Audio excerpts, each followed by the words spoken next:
Halo teman-teman semuanya. Oke, jadi aku senang banget ya hari ini.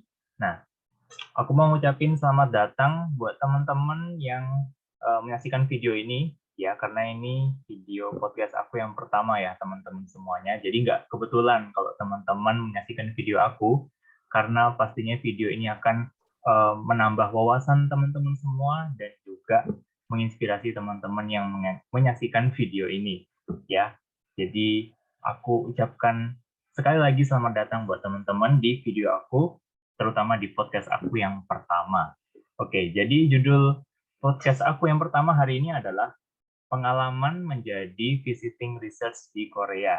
Oke, kalau gitu tanpa berlama-lama lagi, langsung saja telah hadir bersama saya tamu spesial yang aku undang bersama dengan kita, yaitu Maria. Halo Maria. Halo Pras. Oke. Udah berapa lama nih tinggal di Korea? Aku ini udah 5 bulanan ya. Awalnya Oh, itu ya. tanggal 10 Desember. Sekarang udah tanggal 7 Mei, jadi ya mau 5 bulan.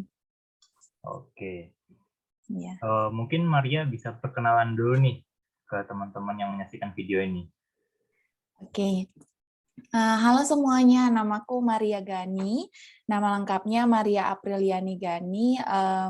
Lahir di Langoan. Langoan itu kota kecil dekat Manado di Sulawesi Utara. Aku sekarang studi pasca sarjana S3 di UNER melalui beasiswa pendidikan magister menuju doktor untuk sarjana unggul atau PMDSU dari Ditjen Dikti. Sekarang aku lagi penelitian di Korea, tepatnya di Seoul National University. Untuk home university sendiri aku di Universitas Erlangga Surabaya. Salam kenal semuanya. Wah, luar biasa banget nih tamu spesial kita. Nah, jadi teman-teman, aku mau jelasin buat teman-teman semuanya, kalau Maria ini tidak berkuliah di Korea, guys, gitu. Jadi, Maria ini ke Korea itu untuk menjadi ini ya, visiting research gitu. Jadi, Iya, benar eh, banget. peneliti kunjungan gitu. Jadi, ke Korea Iya, ini untuk menyelesaikan studi S3-nya. Seperti itu. iya, Oke. iya benar. Kita mau tahu juga nih, kesibukannya Maria sekarang ini apa ya? Kesibukan sekarang sama aja sih dari beberapa bulan terakhir, pagi ke lab sampai malam, balik asrama, gitu-gitu aja sih kesibukannya. Karena nggak kuliah juga kan. Hmm. Ya, jadi gitu guys. Jadi nggak kuliah karena cuma jadi visiting research, jadi ya kerjaannya pasti ke lab gitu ya. Iya, benar. Oke. Tadi kita juga sudah tahu kalau udah bulan kelima ya di Korea. Iya, bulan kelima. Nah, kalau boleh tahu kapan ke Korea, balik ke Indonesia-nya? Balik ke Indonesia itu tanggal 6 Juni tahun ini. Oh, 6 Juni ya, berarti Udah nggak sebulan lama. lagi lah. Iya, Mm-mm. udah pesan tiket juga soalnya. Wah, jadi sedih nih ya, udah mau balik ke Indonesia ya. Aduh. Nah, jadi seperti itu guys. Kalau visiting research itu jangka waktunya berapa bulan, Mar? Untuk visiting research itu ada macam-macam sih. Ada yang cuma di bawah 6 bulan, tapi aku ini masuknya yang long term visit ya. Jadi visanya itu yang visa D25. Kalau visa D2 kan itu visa student. Nah, kalau visa D25 ini visa khusus mahasiswa S3 yang mau ke Korea lebih dari 6 bulan dan tujuannya itu khusus untuk penelitian. Jadi dibilangnya sih visiting research student, visa untuk visiting research student gitu. Jadi aku dapatnya yang visa itu.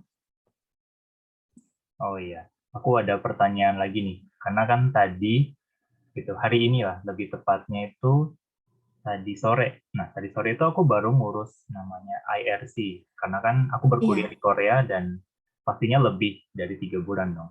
Kalau Maria, setelah selama Maria ini jadi visiting research, apakah mengurus IRC juga?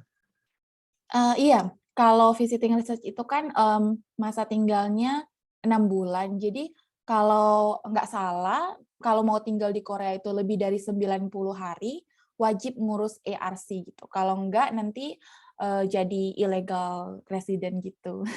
Iya, jadi imigran Iya, gelap, guys. iya. Nah, Hmm, jadi buat sebagai tambahan juga nih untuk teman-teman yang menyaksikan video ini, jadi ketika para pelajar dari negara manapun gitu ya yang masuk ke Korea itu pastinya kan pakai visa tuh. Tapi setelah 30 hari visa itu sudah nggak berlaku. Nah, untuk supaya kita bisa tinggal lebih lama di Korea, kita harus ngurus namanya KTP orang asing yang disebut IRC tadi ya, Alien iya, Registration Card. Nah, iya benar. mungkin teman-teman di sini tuh juga penasaran gitu ya, gimana sih Maria itu bisa dapat posisi visiting research di SNU gitu, Seoul National University ya. Nah, gimana tuh awal ceritanya bisa ngambil di SNU? Oke, ceritanya lumayan panjang sih, nggak apa-apa lah ya. Mungkin ada yang pengen tahu lengkap gitu. Awalnya sih mulai dari program beasiswaku, karena beasiswaku itu dari Ditjen Dikti. Di sini kita dari Dikti dikasih kesempatan untuk melakukan riset di luar negeri. Jadi riset di luar negeri ini juga dibiayai oleh Dikti gitu. Jadi saya dapat beasiswanya itu dari Dikti, dari kementerian.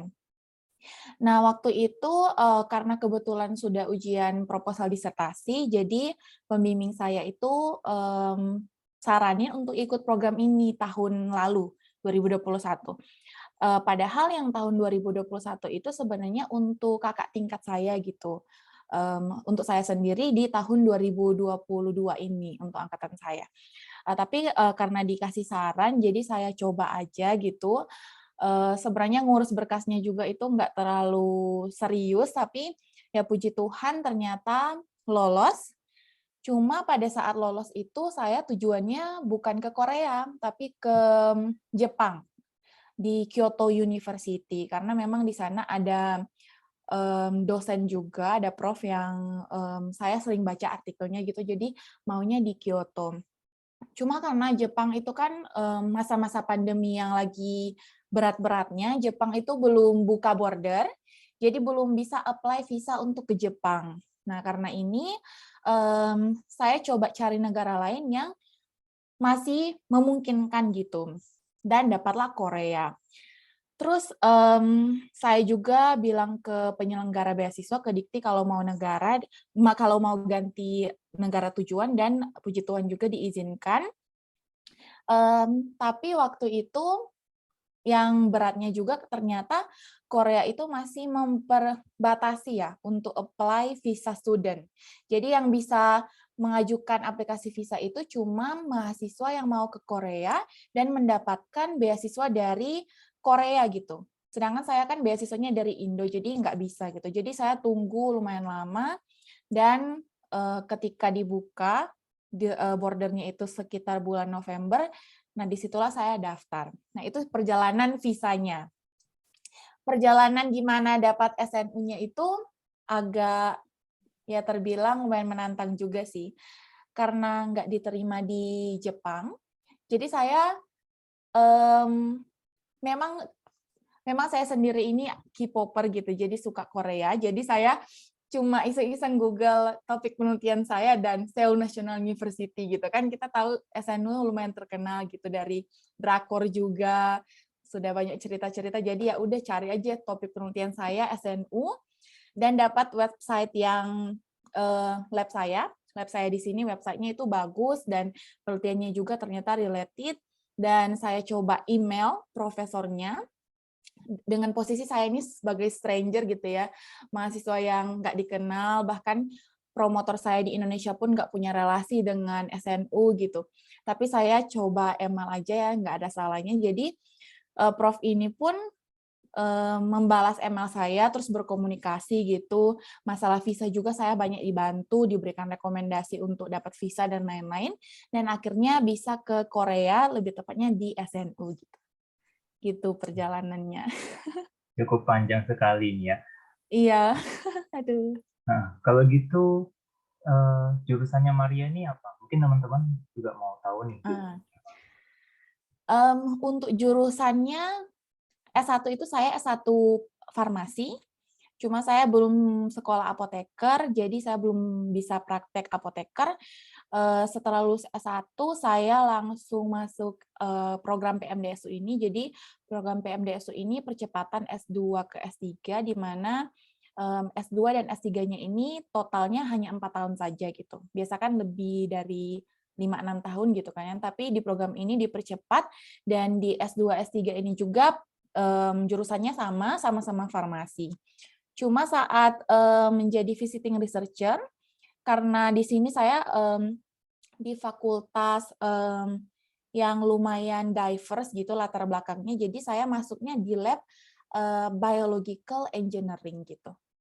Di lab yang, teknik gitu, semacam ya, kurang lebih penelitiannya itu tentang, material-material yang akan digunakan untuk biomedis gitu sih. Wah, menarik juga nih ya. Jadi Maria mengambil jurusan farmasi ya teman-teman. Nah, by the way ceritanya juga hampir sama ya kayak aku. Itu di 2021 ya. Seharusnya aku masuk Korea gitu, mulai kuliah S2-nya itu di fall semester gitu kan. Itu Nah, di bulan September 2021. Tapi karena Korea lagi-lagi belum buka dan ini iya juga benar. beasiswanya bukan beasiswa pemerintah, pemerintah Korea maksudnya. Jadi beasiswaku karena beasiswa dari profesornya, itu Kampus, aku menunggu lagi gitu ya. Dan akhirnya di 2022 ini baru bisa mulai kuliah. Iya. Itu kayaknya struggle yang kemarin-kemarin juga banyak sih yang kayak gitu, Iya betul. nunggu dulu. Nah, nah menurut Maria nih, kan Maria ini posisinya visiting researcher ya, Iya. peneliti kunjungan di SNU. Menurut Maria, peluang untuk para mahasiswa Indonesia yang ingin seperti Maria itu kira-kira gede nggak sih di Korea sebagai ini visiting Visiting researcher. researcher? Nah, Sebenarnya sangat gede sih, karena peluangnya ini kalau dari aku pribadi bisa diambil dari 2. Yang pertama itu kalau mahasiswa di Indonesia itu dosennya, semacam dosen pembimbingnya itu punya relasi dengan dosen Korea, wah itu lebih gampang lagi gitu. Jadi akan bisa dibantu oleh dosen yang di Indo untuk komunikasi dengan dosen yang di Korea, agar mahasiswanya itu bisa jadi visiting researcher. Yang kedua, bisa juga kayak aku nih, aku kan stranger gitu, nggak ada relasi dengan SNU ataupun prof yang di sini, tapi, karena berani mencoba, jadi, tetap akan ada aja gitu hasilnya, entah itu, bisa ataupun mungkin belum bisa, yang penting udah coba itu, yang terutama sih. Dan kalau aku lihat sendiri, prof-prof di Korea itu mereka sangat open ya, dan sangat mau menerima mahasiswa asing. Bahkan, itu tuh semacam kalau dari aku pribadi lihat meningkatkan martabat mereka gitu. Kan kalau masing-masing prof Korea nih ngobrol terus bilang, "Oh saya punya, mahasiswa asing dari negara ini," kan mereka juga makin bangga gitu dan lebih up lah gitu. Jadi sangat berpeluang sih karena di Korea juga mereka welcome banget sama mahasiswa asing. Bukan cuma dari Indonesia, tapi kalau teman-temanku yang di research center ini dari Bangladesh juga, dari India, Meksiko, dan negara-negara lain pun sangat open gitu. oke, luar biasa banget ya. Oh, aku Iya, juga baru tahu nih kalau seandainya profesor ini punya sebuah pride kalau ada anggota labnya itu dari orang negara lain. asing. Iya, Iya. benar-benar. Aku mengharapkan hal yang sama juga nih di labku nanti ya. Amin. Amin. Nah, apa dari Maria sebutkan tadi, kalau boleh tahu nama labnya apa tadi? Nama labnya itu AFBL SNU, itu kalau dicari di Google bisa langsung sih. Tuh, aku sebenarnya lupa juga nama labnya, AFBL SNU. Nah ini, Advanced Functional Biomaterials Laboratory, Seoul National University. Wah, keren Ya, banget ya namanya. iya. Ini juga sebenarnya lab-nya itu ada di bawah graduate school, tapi graduate school-nya ini matching sama research institute gitu. Jadi aku sendiri lebih ke riset centernya gitu sih dibandingkan ke sekolahnya. Oh ya. Nah, kita lanjut ke pertanyaan berikutnya nih ya. Selama Maria tinggal di Korea nih dan mengambil posisi visiting research, bahasa Korea itu penting nggak sih? Atau wajib nggak di Korea ini? Tergantung posisinya sih. Kalau aku pribadi, karena aku keseharian itu ke kampus, terus interaksinya itu dengan orang-orang yang di kampus, menurutku mereka bisa pakai bahasa Inggris gitu. Jadi komunikasinya nggak terlalu ada barrier gitu.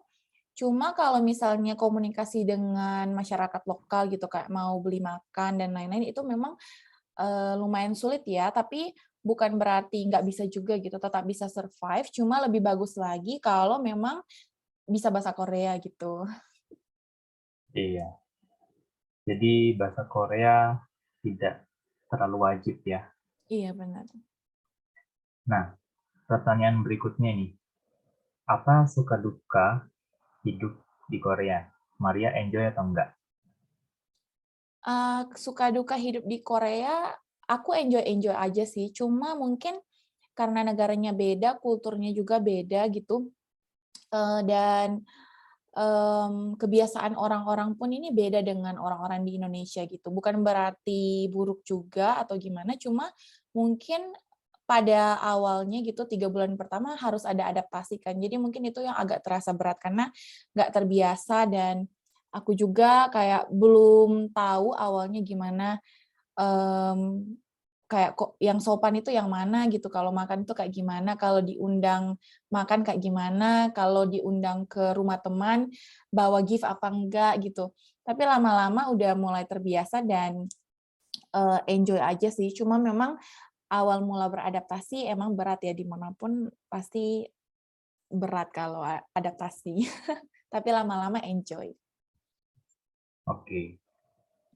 Jadi butuh penyesuaian ya di awalnya, Iya, tapi benar. setelah melewati itu sekarang lebih enjoy. Mungkin kita udah masuk ke pertanyaan yang terakhir nih ya. Oke. Eh, nah, mungkin teman-teman juga ada yang mau tahu juga, apa sih berkas-berkas yang diperlukan untuk jadi visiting research gitu ya. Kan setelah email, kita ini nggak ada eh, koneksi gitu kan sama SNU. Nah, jadi apakah langsung diterima gitu sama profesornya setelah kita email? Kalau berkas-berkasnya itu lebih ke berkas untuk daftar visa sih, untuk daftar visa D25 ini yang agak berat, karena selain berkas-berkas lain kayak ijazah S2 itu harus ada, terus berkas-berkas visa lainnya, kita harus ada Certificate of Foreign Researcher. Nah, sertifikat ini kita dapat dari univ yang ada di Korea. Dan untuk dapat sertifikat ini, harus ada berkas-berkas lain juga yang dikirim ke univ yang di Korea ini. Biasanya lewat orang-orang administratifnya gitu, yang nanti email minta berkas. Tapi yang akan dikirim juga untuk dapat sertifikat ini, kebanyakan berkas-berkas yang udah ada sama kita sih, kayak ijazah, paspor, terus mungkin research plan gitu, kalau mau bikin riset kan harus ada research plan-nya dan ini wajib. Terus rekomendasi dari dosen kita di Indonesia. Nah, setelah itu mereka bakalan proses dulu direktoratnya dan nanti akan dapat Certificate of Foreign Researcher yang memang ditandatangan langsung oleh semacam rektor univnya gitu. Dan itu akan kita pakai buat daftar visa bersamaan dengan berkas yang lainnya. Gitu sih buat ini, berkas-berkas. Oke. Nah, sebelum aku masuk ke kesimpulan nih, satu pertanyaan lagi ya. Nah, Oke. mungkin Maria ada saran gitu ya untuk teman-teman yang ingin melanjutkan penelitiannya di Korea gitu, seperti Maria. Iya, aku punya banyak saran sih untuk yang mau penelitian di luar negeri. Pertama, kenapa harus penelitian di luar negeri? Karena di Indonesia itu kita memang harus mengakui kalau masih negara berkembang, masih banyak keterbatasan di segi alat dan bahan, terutama orang-orang yang lab bahasa itu kalau order reagen dan lain-lain itu delivery time-nya itu sangat lama gitu, berbulan-bulan.